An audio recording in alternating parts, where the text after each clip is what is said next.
this, you spill something, you get a flat tire, and then something happens in the morning, and then your brain goes, there goes my day. And then you spend the rest of the day trying to find evidence on how crappy your day is.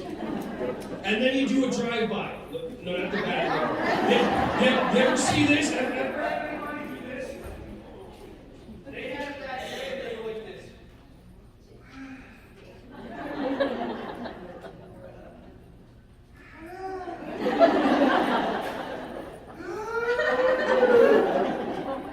She's good, she ain't much.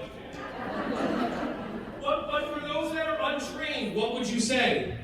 Are you okay? Let me tell you what happened. And they're like, oh boy, there goes my day, right? So for those of you that's happened, consider there's no such thing as a bad day unless you choose it. Consider it's a bad moment that you stretch out into a bad day. Anybody ever have a bad moment that stretches out to a bad hour?